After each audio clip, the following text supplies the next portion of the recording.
ইনকিলাব মঞ্চের মুখপাত্র শরীফ ওসমান হাদির হত্যাকারীকে এখনও খুঁজছে পুলিশ।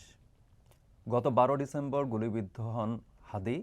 তারপর 18 ডিসেম্বর তার মৃত্যু সংবাদ আসে সিঙ্গাপুর থেকে। তারপর থেকে এই বিষয়ে নানা ধরনের আলোচনা হচ্ছে, এক ধরনের অস্থিরতাও তৈরি হয়েছিল এবং সর্বশেষ গত বৃহস্পতিবার থেকে হাদির হত্যাকারীদের দ্রুত গ্রেপ্তার এবং বিচারের আওতায় এনে শাস্তি প্রদানের দাবিতে আন্দোলন চলছে শাহবাগে। সেই আন্দোলন এখনও চলমান। হাদি হত্যার সঙ্গে যুক্ত যারা, তাদেরকে আসলে কতটুকু ট্রেস করা গেল, তাদের কাকে কাকে শনাক্ত করে কতটুকু পর্যন্ত তদন্ত এগুলো, এই সব কিছু নিয়ে আমরা আলোচনা করব। আমাদের সঙ্গে আছেন সামদানি হক নাজুম। নাজুম, আপনাকে স্বাগত। আপনি তো এই বিষয়টার সঙ্গে অনেকদিন ধরে এক টানা কাজ করছেন, তো এই সর্বশেষ পরিস্থিতিটা আসলে কি? আচ্ছা, সবশেষ পরিস্থিতি আজকে ডিএমপির পক্ষ থেকে একটি ব্রিফিং করা হয়েছে এই সংক্রান্ত, এবং সেখানে বলা হয়েছে যে হাদি হত্যার সঙ্গে জড়িত যে দুজন, তারা ইতিমধ্যেই আসলে ভারতে আছেন, এবং এই প্রথম পুলিশের পক্ষ থেকে আনুষ্ঠানিকভাবে সেটি স্বীকার করে নেওয়া হলো। আমরা গত হাদি হত্যাকাণ্ডের পর থেকে কিন্তু আমরা আসলে শুনছিলাম, নানা রকমের গুঞ্জন ছিল, নানা আনঅফিসিয়াল মাধ্যমে কিন্তু আমরা শুনছিলাম বাহিনীগুলোর কাছ থেকে যে হচ্ছে ইতিমধ্যে তারা দুজন ভারতে পালিয়ে গেছেন, অর্থাৎ যেদিন হত্যাকাণ্ড হয়েছে সেদিন রাতেই আসলে তারা সীমান্ত পাড়ি দিয়েছেন। তো কিন্তু আবার দেখা যাচ্ছিল যে অফিসিয়ালি আমরা পুলিশের কাছ থেকে আসলে তেমন কোনো এটা নিয়ে এক ধরনের ডিভাইডেশনও ছিল যে জি। দেশেই আছে নাকি ভারতে ইতোমধ্যে চলে গেছে। পক্ষ বিপক্ষ তৈরি হয়েছিল, কেউ কেউ মনে করছিলেন যে দেশে আছে, কেউ কেউ মনে করছিলেন যে হচ্ছে দেশের বাইরে চলে গেছে। তো সেই জায়গা থেকে বলা চলে যে প্রথম স্বীকার করে নিলেন আসলে পুলিশের যারা কর্মকর্তা আছেন, তা যে হচ্ছে মূল যে শুটার এবং হচ্ছে মোটরসাইকেল চালক, আমরা ফয়সাল এবং হচ্ছে আলমগীরের কথা বলছি, তারা দুজন ইতিমধ্যেই ভারতে অবস্থান করছেন, এমনটা তারা নিশ্চিত হয়েছেন। আর দ্বিতীয় যে বিষয়টি হচ্ছে সেটি হচ্ছে যে তাদেরকে সীমান্তের ওপারে পাচারে পারাপারে যারা সহযোগিতা করেছেন এমন দুজনকে ইতিমধ্যেই হচ্ছে মেঘালয় পুলিশ গ্রেপ্তার করেছে। আমরা যেটুকু শুনতে পেরেছি সেটাও পুলিশের বরাতে আমরা মেঘালয়ে গ্রেপ্তার করেছে, তার মানে পাচারটা তো এই পাশের একটা অংশ আছে। জি, এই আপনি নিশ্চয়ই জানেন যে হচ্ছে মানব পাচারের ক্ষেত্রে কিংবা যে কোনো পাচারের ক্ষেত্রেই দু দেশের আসলে পাচারকারীরা জড়িত থাকেন। তো সেক্ষেত্রে বাংলাদেশের যারা পাচারকারী তাদের মধ্যে তো কয়েকজন তো গ্রেপ্তার তো হয়েছে ইতিমধ্যে, কিন্তু মূল যে পাচারকারী ফিলিপ স্নাল, সে এখনও ধরাছোঁয়ার বাইরে। আর ফিলিপ আসলে যাদের কাছে ওপারে যাদের হাতে হস্তান্তর করেছিল তেমন একজন, এবং হচ্ছে পরবর্তীতে সে হাত ঘুরে যে আরও একজন ব্যক্তি, তিনি আসলে পেশায় একজন ট্যাক্সি চালক, তার কাছে হ্যান্ডওভার করা হয়েছিল সেই দুজনকে। ওই দুজনকে আসলে মেঘালয় পুলিশ আটক করেছে। এটা আমরা আসলে ডিএমপির বরাতে, ব্রিফিংয়ের বরাতে আমরা আজকে জানতে পেরেছি।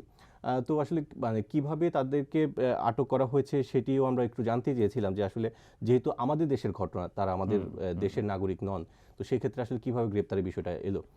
তো সেই জায়গা থেকে আমরা যেটুকু ব্যাখ্যা পেলাম তা হলো যে এটা কোনো সরকারি কোনো কার্যক্রম নয়, এটি হচ্ছে ধরেন যে ইন্টেলিজেন্সের ধরেন যে সোর্সিং বলে একটা বিষয় থাকে। তো বাংলাদেশের পুলিশের ভিতরে একটা নেটওয়ার্ক আছে, যারা হচ্ছে ধরে যে অন্য দেশেরও নেটওয়ার্কের সাথে প্রশাসনের সাথে কোলাবোরেশন করে, সেটা হচ্ছে ধরেন যে মানে সোর্স মারফত, এবং এটা একদমই হচ্ছে আনঅফিসিয়াল। তো ওইরকম তথ্য চালাচালির ক্ষেত্রে এবং রিকোয়েস্টের ক্ষেত্রে বাংলাদেশ পুলিশের পক্ষ থেকে রিকোয়েস্টের ক্ষেত্রে ওই দুজনকে শনাক্ত করে তারপরে হচ্ছে তাদেরকে নাকি গ্রেপ্তার করা হয়েছে, এমনটা আমরা আজকে জানলাম। তার মানে এটা আসলে রাষ্ট্রের সাথে রাষ্ট্রের কমিউনিকেশনে না, পুলিশের নিজের গোয়েন্দা সংস্থা, ওই পাশের গোয়েন্দা সংস্থা তাদের নিজেদের উদ্যোগে হয়েছে। তো এই ক্ষেত্রে একটা কথা বলা হচ্ছে যে বন্দি প্রত্যর্পণ চুক্তির আওতায় তাদেরকে বাংলাদেশে আনার চেষ্টা করা হবে। তো সেক্ষেত্রে তারা যদি মেঘালয়ের অর্থাৎ ভারতীয় নাগরিক যদি হয়ে থাকেন, সেক্ষেত্রে বন্দি প্রত্যর্পণটা আসলে কি প্রক্রিয়ায় হবে? সেটা তো আসলে আমাদের বাংলাদেশের কোনো অপরাধী যদি ভারতে লুকিয়ে থাকে, তাহলে সেই অপরাধীকে প্রত্যর্পণ করার প্রশ্ন আসে। কিন্তু ভারতের যেই অপরাধী যদি হয়ে থাকে, সেই অপরাধীকে ভারত তো বাংলাদেশে হচ্ছে প্রত্যর্পণের, সেখানে তো তার ভারতেই তার সাজা হওয়ার কথা। এখানে মানে বিষয়টা একটু দীর্ঘমেয়াদী একটি প্রসেস, যেটি আসলে বন্দি বিনিময় চুক্তির কথা যেটি বলা হয়েছে, আমার আসলে সন্দেহ আছে যে আসলে এটা কতটুকু কাজ করবে। এখানে দুটি বিষয় একটু আলাদা করা জরুরি। সেটি হচ্ছে যে ধরেন যে দুটি পক্ষ এখানে জড়িত। আমরা যদি ধরে নিই যে সম্প্রতি যে দুজনের কথা বলা হলো আজকে, যে ভারতীয় নাগরিক যারা যে দুজন, তাদেরকে আসলে বাংলাদেশে আনার কোনো আসলে সুযোগ নেই, কারণ তারা সে দেশের নাগরিক। যদি বিচার হয় ওই দেশে যদি ব্যবস্থা হয় তাহলে তাদের বিচার ব্যবস্থায় তাদেরকে বিচার করা হবে, সেখানে আসলে আমাদের বাংলাদেশের কোনো সম্পৃক্ততা নেই। মিন করা হয়েছে সেটি হচ্ছে যে দুজন মূল আসামি বাংলাদেশের নাগরিক যারা, অর্থাৎ ফয়সাল এবং হচ্ছে শুটার ফয়সাল এবং হচ্ছে আলমগীর, তাদের দুজনকে ফিরিয়ে আনার একটি প্রচেষ্টা হতে পারে। যেটা আবার বলা হচ্ছে যে বন্দি বিনিময় চুক্তির কথা যেটি বলা হচ্ছে, সেটিও কিন্তু আসলে মানে তাৎক্ষণিকভাবেই সম্ভব নয়। এটির জন্য আগে বিচার কাজ শেষ হতে হবে, প্রথম শর্ত যেটি, বিচার কাজ শেষ হতে হবে, হওয়ার পরে তাদের দুজনের অন্তত 1 বছর বেশি সময়ের সাজা লাগবে এই চুক্তির আওতায় চুক্তির শর্ত পূরণ করার জন্য। তো তখন হচ্ছে ভারত সরকার বিবেচনা করবে যে আসলে ওই দুজনকে, এর মধ্যে আরেকটু বিষয় কিন্তু আছে, আপনি নিশ্চয়ই খেয়াল করেছেন যে মূল দুজন কিন্তু এখনো আটক হননি, গ্রেপ্তার হয়নি। তো তাদেরকে তো প্রথমে গ্রেপ্তার করতে হবে, তাদেরকে শনাক্ত করে, তাদের অবস্থান শনাক্ত করে গ্রেপ্তার করতে হবে। তারপর বাংলাদেশের বিচার প্রক্রিয়া শেষ হবে, সেখানে সাজা হবে, রায় হবে, তারপর সেটি ধরে ওই বন্দি বিনিময় চুক্তি আসলে কাজ করবে। না, বন্দি বিনিময় চুক্তির আমার যতদূর মনে পড়ে, বন্দি বিনিময় চুক্তিতে আরেকটি ধারা হচ্ছে পরবর্তীতে সংশোধনীতে যুক্ত করা হয়েছিল, সেটা হচ্ছে যে সাজা যদি নাও হয়, যদি হত্যা বা এই ধরনের গুরুতর অপরাধের সংযুক্তির প্রসঙ্গ যদি থাকে, তাহলে হচ্ছে সাজার 1 বছরের যে বাধ্যবাধকতা আছে, 1 বছরের সাজা ন্যূনতম হতে হবে, সেইটা ক্রস করেও শুধু অভিযোগের পরিপ্রেক্ষিতে বা চার্জশিটের পরিপ্রেক্ষিতে। এখন চার্জশিটের প্রসঙ্গে আসি, যে 7 থেকে 10 দিনের মধ্যে চার্জশিট দেওয়া হবে বলে এক ধরনের ভাষ্য আমরা পেলাম। তো সেক্ষেত্রে তার মানে তো তদন্ত প্রায় শেষ, মানে চার্জশিটে দেওয়ার নামগুলো যুক্ত করার পর্যায়ে যেহেতু আমরা এসেছি, সেহেতু এটা মোটামুটি শেষ বলা যায়। তো হত্যার মোটিভ এটা কি শনাক্ত করতে পেরেছে? হত্যার মোটিভ এখনো আমরা অফিসিয়ালি প্রশাসনের কাছ থেকে পাইনি, তারা এখনো কাজ করছেন, তদন্ত করছেন। তো আমরা যতবারই বিষয়গুলো আসলে জানার চেষ্টা করছি, ঘুরে ফিরে সেই পুরনো কথাগুলো বারবার আসছে। তো আমি যদি বলি যে প্রথম 7 দিনে যে আসলে অগ্রগতি হয়েছে, এখন পর্যন্ত সে একই জায়গায় আছে, আসলে নতুন কিছু আমি অন্তত দেখছি না, যেহেতু আমার নিজের একটি অনুসন্ধানের জায়গা ছিল এই ঘটনাকে কেন্দ্র করে। তো যেটি বলা হচ্ছে যে হচ্ছে মোটিভের ক্ষেত্রে মিন করছেন যে হচ্ছে হ্যাঁ এটা পলিটিক্যাল ইল মোটিভ, কিন্তু সেটাকে আসলে প্রমাণ করার জন্য যে তথ্যগুলো বা যে প্রমাণ করার জন্য যে তথ্যগুলো দরকার, সেটি এখনো চূড়ান্ত পর্যায়ে আসলে আসেনি। তেমন মোটিভটা এখনো আমরা আসলে জানি না আমরা পরিষ্কারভাবে জানি না, মানে অনুমান আছে, অনুমান করা হচ্ছে যে হ্যাঁ ঠিক আছে, রাজনৈতিক একটি বিষয় থাকতে পারে। আবার কেউ কেউ মনে করছেন যে না, এখানে হয়তো অর্থের কোন একটা বিষয় থাকতে পারে। হ্যাঁ, এই প্রসঙ্গে আপনি কিছুক্ষণ আগেই যখন আমাদের আলোচনা হচ্ছিল, তখন আপনি বলছিলেন যে অলরেডি বেশ কিছু চেকের প্রসঙ্গ এসেছে, যেটা হচ্ছে আসলে ফয়সাল যে মূল অভিযুক্ত বা মূল সন্দেহভাজন, যে সেই ফয়সালের পরিবারের বিভিন্ন সদস্যের নামে কাছ থেকে উদ্ধার করা হয়েছে, সেখানে 218 কোটি টাকার এক ধরনের অঙ্ক আমাদের সামনে আছে। এটা আসলে কি? আচ্ছা, এখানে মূল বিষয়টা হচ্ছে যে যখন শনাক্ত করা হয়েছে প্রাথমিকভাবে যে এই ঘটনার সাথে আসলে ফয়সাল যে ব্যক্তি সে জড়িত, তখন হচ্ছে তাকে তো ধরার জন্য এক ধরনের অভিযান শুরু হয়ে যায়, আইন শৃঙ্খলা রক্ষাকারী বাহিনীর মধ্যে খুব তৎপরতা চলে। তো প্রথমেই যখন ফয়সাল এবং তাকে সহযোগিতা পাওয়া যাচ্ছিল না, তখন হচ্ছে তার আরও তথ্য জানার জন্য তার পরিবারের সদস্যদেরকে আসলে গ্রেপ্তারের আওতায় আনা হয়, প্রথমে আটক করা হয়, পরবর্তীতে মামলা হলে তাদেরকে গ্রেপ্তার দেখানো হয়। এবং একটা সময় এসে পরবর্তীতে তাদের সম্পৃক্ততার কথাও আমরা জেনেছি এই প্রশাসনের কাছ থেকে। যেটা হয়েছে যে এই যে ফয়সালের বান্ধবী, ফয়সালের স্ত্রী, ফয়সালের মা, বোন, বাবা, তাদের সকলের কাছ থেকে অসংখ্য চেক উদ্ধার করা হয়েছে, সেগুলোতে আসলে ফয়সালের স্বাক্ষর করা ছিল, অর্থাৎ এবং এই চেকগুলো হচ্ছে ফয়সালের কয়েকটি আইটি প্রতিষ্ঠানের যে প্রাতিষ্ঠানিক যে ব্যাংক অ্যাকাউন্ট থাকে সেগুলোর চেক, এবং কিছু কিছু চেক ছিল অন্য ব্যক্তির চেক, ক্যাশ চেক যেটাকে বলা হয়, এই ধরনের চেক ছিল। অর্থাৎ এই সবগুলো চেকের যে অঙ্ক লেখা আছে সেটা যোগ করলে 218 কোটি টাকা হয়। এখন এখানে আমরা আবার একটু কাজ করতে গিয়ে আমরা যেটি জেনেছি, যদিও ডিএমপি কমিশনার গতকাল রাতে শাহবাগে এসে ইনকিলাব মঞ্চের যে আন্দোলন চলছে সেখানে একটি বক্তব্য দিয়েছেন, তিনি আসলে বলেছেন যে এই টাকার লেনদেনের বিষয়টি বা চেকের বিষয়টি তিনি গুরুত্বের সহকারে বলেছেন। কিন্তু আমরা যেটি পেয়েছি এটা কিন্তু আসলে কোনোভাবে মিন করে না যে এখানে 218 কোটি টাকা বিনিয়োগ করা হয়েছিল হাদির হত্যাকাণ্ডে। আমরা যখন চেকগুলো উদ্ধার হয়েছে তখনই আমরা আসলে আরও আগের কথা বলছি, আমি আরও 1 সপ্তাহ আগের কথা, তখনই আমরা আসলে জানার চেষ্টা করছি এই চেকগুলো আসলে কোথায় বা কেন। তো যেটা জানা গেছে সেটা হচ্ছে, আমি আরেকটু পেছনে যদি যাই, যে এই ফয়সালের আসলে 5 আগস্ট পরবর্তী সময়ে আমরা তো একটা জেনেছি, হ্যাঁ তার একটা সময় তার একটা রাজনৈতিক পরিচয় ছিল, সে ছাত্রদলের কেন্দ্রীয় কমিটিতে ছিলেন, সদস্য হিসেবে ছিল, ছাত্রলীগের, জি হ্যাঁ। তো পরবর্তীতে তার আর কোনো দলীয় পোস্ট আমরা কিন্তু পাইনি খুঁজে। তো এরপর 5 আগস্টের পরে আসলে তার যে কর্মকাণ্ড আমরা পেয়েছি পরবর্তীতে, সেটা হচ্ছে যে সে বিভিন্ন পক্ষের হয়ে, বিভিন্ন ব্যক্তির হয়ে কিংবা বিভিন্ন প্রতিষ্ঠানের হয়ে সে হচ্ছে বিভিন্ন জমি উদ্ধার করা কিংবা দখল করা কিংবা বিভিন্ন প্রতিষ্ঠান দখল করা, এই ধরনের কাজগুলো সে কন্ট্রাকচুয়াল বেসিসে করে আসছিল এবং এটা 5 আগস্টের পরে। 5 আগস্টের পরে। হ্যাঁ, তো এই সংক্রান্ত অনেকগুলো চেকে কিন্তু সেই পেমেন্টের অংশ। হ্যাঁ, এখন সো ওই জায়গা থেকে আসলে সুনির্দিষ্ট করা খুবই ডিফিকাল্ট যে আসলে মানে ছাত্রলীগের পদধারী একজন ছিলেন যিনি হচ্ছে 5 আগস্টের পরে বিভিন্ন জমি উদ্ধার, জি বিভিন্ন এই জায়গা, তার মানে পাওয়ার ইকুয়েশনে Power 5 equation আগস্ট পরবর্তী যে পাওয়ার ইকুয়েশন, সেই ইকুয়েশনের পার্ট তিনি ছিলেন। জি। আচ্ছা। তো তো সেই জায়গা থেকে আসলে এইটাও মানে আমরা আসলে একটু বোঝার চেষ্টা করছি, সে আসলে যেহেতু একটা সময় তার একটা পলিটিক্যাল আইডেন্টিটি ছিল এবং ওই পলিটিক্যাল আইডেন্টিটি যারা কিনা ইতিমধ্যে দেশ থেকে বিতাড়িত, ক্ষমতাচ্যুত, তো তাদের মেম্বার হয়ে সে আসলে এই কাজগুলো কি এক্সিকিউট করলো, এটা একটা বড় প্রশ্ন কিন্তু থেকে যায়। তো সেই জায়গাটায় তার একটা কৌশলী ভূমিকা আমরা পেয়েছি। আমরা এমনও কিছু তথ্য পেয়েছি, যদিও মানে যে ব্যক্তির তিনি চান না যে ঘটনাটা, তিনি চান না তিনি তার ঘটনাটা সামনে আসুক, সেই জন্য আমরা হয়তো সেটা প্রকাশ করতে পারছি না। কিন্তু আপনাকে একটা ইন্টারেস্টিং বিষয় বলি যে 5 আগস্টের পরে এমন ঘটনা হয়েছে যে আওয়ামী লীগ নেতাদের বাড়ি প্রতিষ্ঠানেও সে গিয়েছে চাঁদাবাজি করার জন্য, চাঁদা তোলার জন্য। হ্যাঁ, যে হচ্ছে তারা আওয়ামী লীগ তার প্রতিষ্ঠান দখল করতে হবে, এমন বিষয়ে কিন্তু তার মুভমেন্ট ছিল। তো এখানে আসলে খুব কৌশলী একটা ভূমিকা। আপনি আসলে তাকে এখন কোন কাতারে ফেলবেন? তাকে কি আওয়ামীপন্থী ধরবেন, নাকি হচ্ছে সুবিধাবাদী ধরবেন, নাকি হচ্ছে মানে রেজিম পরিবর্তনের পর সে তার নাকি ছদ্ম আওয়ামী, যেটা আমরা বহু পরিচয় আমরা পেয়েছি বিভিন্ন সময়ে। জি। আচ্ছা, তার মানে হচ্ছে যে ফয়সালের পরিচয় নিয়েও একটা সংকট আছে। আর 218 কোটি টাকার যে চেকের কথা বলা হচ্ছে, সেটা আসলে শুধুমাত্র একটি হত্যাকাণ্ডের জন্য নয়। এটা কিন্তু 218 কোটি টাকার কোনো টাকাই যে হচ্ছে এখানে ব্যবহার হয়েছে সেটাও কিন্তু আপনি নিশ্চিত হওয়া যাচ্ছে না এই বিষয়ে। আচ্ছা, হত্যাকাণ্ডে ব্যবহৃত অস্ত্র কি পুলিশ উদ্ধার করতে পেরেছে?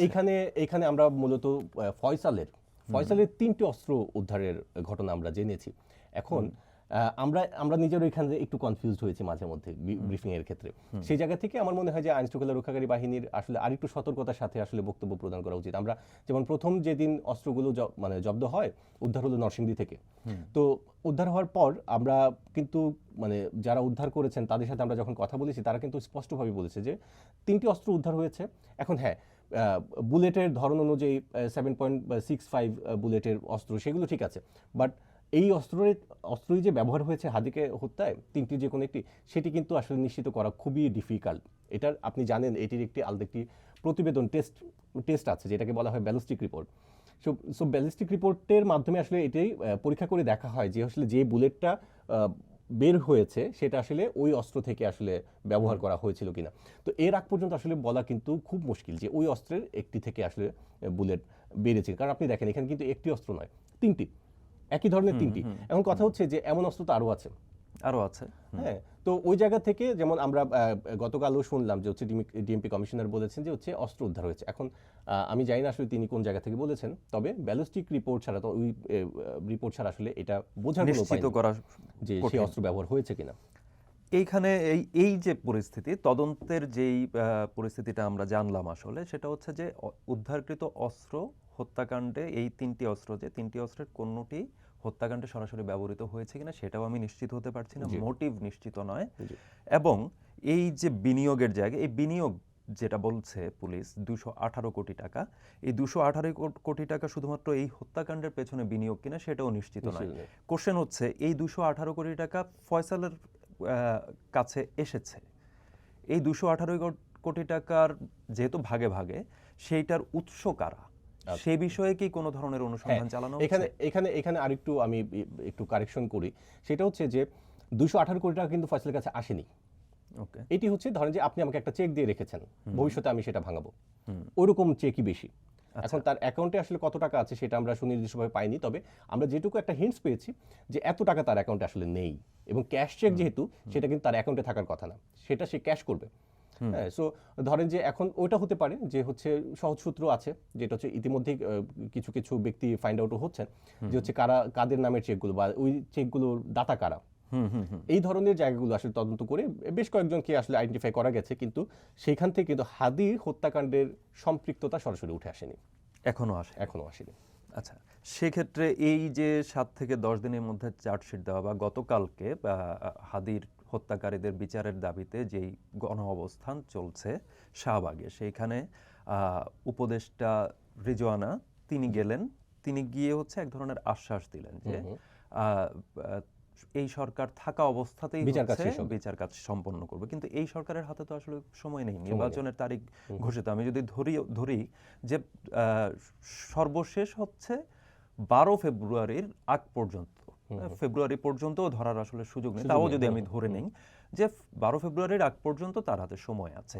এই সময়ের মধ্যে তদন্তের যখন এই কন্ডিশন, মোটিভ ক্লিয়ার নয়, হত্যায় ব্যবহৃত অস্ত্র এটিই কিনা সেটা নিশ্চিত নয়, এই যখন কন্ডিশন, বা মেঘালয়ে যারা আসলে গ্রেপ্তার হলো সেই মেঘালয়ের যারা, তারা ওখানকার নাগরিক, তাদেরকে আমরা বিচারের এইখানে এনে আমরা পারবো কিনা সেটাও একটা বড় প্রশ্ন, বা তাদের সূত্র ধরে আসলে মূল যে জড়িত আলমগীর এবং ফয়সাল, তাদেরকে আসলে শনাক্ত করার ট্রেসটা আমরা পাচ্ছি কিনা সেটাও অনিশ্চিত একটা জায়গা। তো সেক্ষেত্রে এইটা আসলে কতটুকু বাস্তব? আচ্ছা, এটা কি শুধু প্রতিশ্রুতি? এটা আসলে ঠিক প্রতিশ্রুতি বলা যাবে না। এখানে সরকারের উপরও তো, অন্তর্বর্তীকালীন সরকারের উপরও তো একটি চাপ আছে এবং সেটি দৃশ্যমান। কারণ আপনি যদি ইনকিলাব মঞ্চের অবস্থান দেখেন, এখন তারা শাহবাগে অবস্থান নিয়ে আছে, তাদের লাগাতার কর্মসূচি চলছে যে বিচার চাইছেন তারা, খুব স্বাভাবিকভাবে। তো এটি তো নিশ্চিতভাবে একটি চাপ তৈরি করেছে সরকারের উপরে। এখন আপনি যদি এটিকে বলেন যে হচ্ছে সম্ভব কিনা, সম্ভব অনেকভাবেই। আবার এখন বিষয় আপনার প্রশ্নটা এই জায়গায় আসতে পারে বিপরীতে, সেটা হচ্ছে আসলে এই যে মানে তড়িঘড়ি করলে সম্ভব, সেই তড়িঘড়ির তদন্ত কিংবা রায় সেটা আসলে কতটুকু বিচার প্রক্রিয়ার মেনে হবে মধ্যে থেকে নিশ্চিত করতে পারবে, সেটা আমার সন্দেহ আছে। কারণ হচ্ছে যে আপনি খুব ইম্পর্টেন্ট কয়েকটি বিষয় আপনি যেখানে ধরেছেন, হ্যাঁ হয়তো যেটা হতে পারে এখানে ব্যালিস্টিক রিপোর্টটা চলে আসবে, সেটাতে হয়তো জানা যাবে সেই অস্ত্র ব্যবহার হয়েছে কি হয়নি। আচ্ছা, তারপর হচ্ছে ধরেন যে মানে ওই পাশ থেকে হয়তো আপনি যে দুজনকে ধরলেন তারা হয়তো কিছু তথ্য আপনাকে দিবে, কিন্তু চ্যালেঞ্জটা হচ্ছে আপনার মূল আসামি তো ধরতে হবে। এখন আপনি হ্যাঁ আসামিকে বাইরে রেখে আপনি হচ্ছে একটা রায় দিয়ে দিবেন, কিন্তু এর পেছনে কারা আছে এটা তো নিশ্চয়ই একটি ফয়সাল বোঝাই যাচ্ছে, ফয়সাল এখানে এক্সিকিউশনের পার্ট ছাড়া আর কিছু না। কিন্তু মূল মানে কারিগর কারা, এটার পরিকল্পনা কারা করেছেন, কাদের স্বার্থে, মোটিভ, আপনি যে এটার কথা বললেন, মোটিভটাই কিন্তু আমি ক্লিয়ার হতে পারবো না যতক্ষণ পর্যন্ত সরাসরি এই অপরাধী দুজনের বা হচ্ছে অন্তত ফয়সালের জবানবন্দি ছাড়া সে যতক্ষণ পর্যন্ত না বলছে। তো এই এত বড় একটা পার্টকে আপনি মোটিভটাকে যদি বাইরে রেখে আপনি বিচার কাজ আসলে সম্পন্ন করতে চান, তাহলে আসলে মানে সেটা এমনকি ফিলিপস নাল, যার কথা বারবার করে আসছে যে তাকে এখন পর্যন্ত আমরা ট্রেস করতে পারলাম না, ট্র্যাক করা যায়নি। তো এই ফিলিপস নালকে পেলেও তো এক ধরনের সূত্র আমি পাই মূল অপরাধী পর্যন্ত পৌঁছানোর ক্ষেত্রে। এখানে এটাও এখন এই মুহূর্তে চ্যালেঞ্জিং। কেন চ্যালেঞ্জিং? আপনি আমরা যেটুকু পেয়েছি কাজ করতে গিয়ে, সেটা কিন্তু ধরেন যে ফিলিপ এমন না যে তাদের গ্রুপের কেউ, হ্যাঁ ফিলিপ হচ্ছে র্যান্ডম ধরেন যে মানব পাচারকারী। এবং ওই আপনার আরও একটা তথ্য আমি দিই, সেটা হচ্ছে 5 আগস্টের পরে যত ধরনের মানব পাচার সংক্রান্ত ঘটনা ঘটেছে বাংলাদেশের রাজনৈতিক বিশেষ করে, বড় অংশটাই কিন্তু ওই অংশ দিয়েই ওই রাস্তা দিয়ে বর্ডার ক্রস করেছে। আচ্ছা, হ্যাঁ, তো সেই জায়গা থেকে সে হচ্ছে একজন র্যান্ডম মানব পাচারকারী। তো এখন ধরেন যে তার কাজ হচ্ছে মানব পাচারের ক্ষেত্রে উনি একজন প্রফেশনাল। এখন কথা হচ্ছে যে সে হচ্ছে ধরেন যে তার কাজটা কি, তার সাথে কথা চুক্তি হয়েছে যে আমি বর্ডার ক্রস করব। এখন বর্ডার ক্রস করার পর উনি কি করবেন না করবেন, একটা নির্দিষ্ট জায়গা পর্যন্ত তাকে সাপোর্ট দিবে, এরপরে কি করবেন সেটা তো নিশ্চয়ই ফিলিপ জানেন না। এক, দ্বিতীয় বিষয় হচ্ছে যে এখন ফিলিপ আপনার জন্য খুব ক্রুশাল একটা এভিডেন্সের জায়গা তৈরি করতে পারতো যদি আরও আগে তাকে গ্রেপ্তার করা যেত। তখন হয়তো একটা মানে ধরেন যে আপনি একটা জায়গা থেকে আরেকটা জায়গায় রোমিং করছেন, তখন হয়তো তাদেরকে ট্র্যাক করা সহজ ছিল। কিন্তু আপনি দেখেন যে এতদিন হয়ে গেল, কম সময় তো হলো না। এই সময়ের মধ্যে কি তারা কি ওই এক জায়গাতে বসে আছে? যে দুইজনকে ধরা হয়েছে ভারতে, মেঘালয়ে, তাদের কাছে কি আছে? থাকলে তাদের কাছ থেকে উদ্ধার করা গেল না কেন এখন পর্যন্ত? সো বিষয়টা এত সহজ না। অলরেডি তারা মানে হাত ফসকে গেছে, সেটা বোঝাই যাচ্ছে। এখন কথা হচ্ছে যে আপনি ফিলিপকে এতদিন পর্যন্ত আমরা ধরতে পারলাম না। আমরা প্রথমে আমি এটাও একটু যোগ করি যে মোটামুটি ওদিন রাতেই যে চলে গেছে, ওরা দুজন যে বর্ডার ক্রস করেছে, সেটা কিন্তু তারপর দিনই মোটামুটি নিশ্চিত হওয়া গেছে। কিন্তু একটা কনফিউশন ছিল যে 100% নিশ্চিত হওয়ার জন্য বা নিশ্চিত হতে পারছিল না, ওই সব কিছু মিলিয়ে। আবার হচ্ছে এক পক্ষ আইন শৃঙ্খলা রক্ষাকারী বাহিনীর এক পক্ষ মনে করছিল গেছে, আরেক পক্ষ মনে করছে আছে, এই একটা এক ধরনের দোলাচল ছিল। কিন্তু পরবর্তীতে ফাইনালি যেটা লাস্ট উইকের আপডেটটা যেটা আপনাকে দেই আমি, সেটা হচ্ছে একটা প্রযুক্তিগত একটা ট্র্যাপ করা হয়েছে, বিশেষ করে ফয়সালকে। ফয়সাল হচ্ছে তার সাথে করে তার মোবাইল ফোনটি নিয়ে গেছে, এটি মানে আইন শৃঙ্খলা রক্ষাকারী বাহিনী নিশ্চিত হয়েছে, এবং সে হোয়াটসঅ্যাপের মাধ্যমে ওই হোয়াটসঅ্যাপটি ব্যবহার করছে এখন। তো তারা হচ্ছে ফিশিং প্রক্রিয়ায়, এটাকে বলা হয় ফিশিং, তো এই প্রক্রিয়ায় তারা একটি লিঙ্ক পাঠিয়েছিল, সেটিতে ক্লিক করার পরে তার লোকেশনটা লোকেট হয়েছে, এবং তার মোবাইলটা কোন সিম ব্যবহার করা হচ্ছে এখন IMEI ধরে সেগুলো ট্র্যাক করা হয়েছে। তো সেই জায়গা থেকে দেখা গেছে সে হচ্ছে আসলে সীমান্ত পাড়ি দিয়ে ভারতেই আছেন, এবং লোকেশনটাও মোটামুটি দেখা গেছে, এবং সে ওখানে ভারতের রিলায়েন্স সিম ব্যবহার করছে কোম্পানির, সেটিও নিশ্চয়ই ওই নাম্বারটিও পাওয়া গেছে। এখন কথা হচ্ছে যে এই প্রক্রিয়া ধরে যদি প্রযুক্তিগত যে জায়গাগুলো ব্যবহার করে নিশ্চিত হওয়া গেছে, সেইটাকে যদি শতভাগ যদি কাজে লাগানো যায়, তাহলে ভারতীয়দের যদি ভারতীয় আইন শৃঙ্খলা রক্ষাকারী বাহিনী যদি সহযোগিতা নেওয়া যায়, তাহলে হয়তোবা এখনো সুযোগ আছে। ইন্টারপোলের কথাও আসছে। ইন্টারপোলের বিষয়টাও কিন্তু একটা প্রক্রিয়া, সেটাও কিন্তু আপনার মানে সময় সাপেক্ষ বিষয়। আগে তো একটা বিচারিক প্রক্রিয়া যেতে হবে, তারপর হচ্ছে আপনি ধরেন যে রাষ্ট্রীয়ভাবে যে ব্যবস্থা গ্রহণ করা সেটা আপনি করতে পারবেন, কিন্তু আগে তো বিচারটা হচ্ছে চ্যালেঞ্জিং এখানে। ধন্যবাদ নাজুম। শরীফ ওসমান হাদির, নেলসন, আপনাকে একটু থামাই, আমরা মাত্র একটি তথ্য পেয়েছি, সেটি মনে হয় যে খুবই গুরুত্বপূর্ণ এবং আলোচনার সঙ্গে খুবই প্রাসঙ্গিক। শেষ করার আগে আমি দুঃখিত, আবার একটু আপনাকে আটকালাম। আমরা যে আলোচনা করছিলাম যে হাদি হত্যাকাণ্ডের যে দুজন মূল আসামি, তারা যে মেঘালয়ে পার হয়ে গেছেন বা ওখানেও যে দুজনকে আটক করা হচ্ছে, এই বিষয়ে যে বাংলাদেশ পুলিশের একটি বক্তব্য আমরা নিয়ে আলোচনা করছিলাম, আমি খুব ইন্টারেস্টিং মাত্র একটি তথ্য পেলাম যে এই দাবিটিকে একদমই অস্বীকার করছে ভারত। আমি জাস্ট একটু রেফারেন্স হিসেবে আপনাকে বলি যে BSF এর যে মেঘালয় ফ্রন্টিয়ারের যে প্রধান আছেন OP উপাধ্যায়, উনি ভারতীয় গণমাধ্যমে দাবি করেছেন যে আসলে এই যে হাদির হত্যাকারীরা যে ভারতে গেছে, মেঘালয় দিয়ে প্রবেশ করেছে, এটি আসলে কোনো ভিত্তি নেই, এবং তিনি একদম কোট করেছেন যে এটি আসলে উদ্দেশ্য প্রণোদিত এবং বানোয়াট। এবং তার সঙ্গে আমরা ভারতীয় মেঘালয় পুলিশের পক্ষ থেকেও একটি ব্রিফিং করা হয়েছে, আমরা দেখছি যেটি, সেখানেও কিন্তু বলা হচ্ছে যে আসলে এমন কোনো ঘটনা তারা আসলে জানেন না, যে হাদিকে হত্যার সঙ্গে যারা জড়িত তারা আসলে মেঘালয়ে আশ্রয় নিয়েছেন।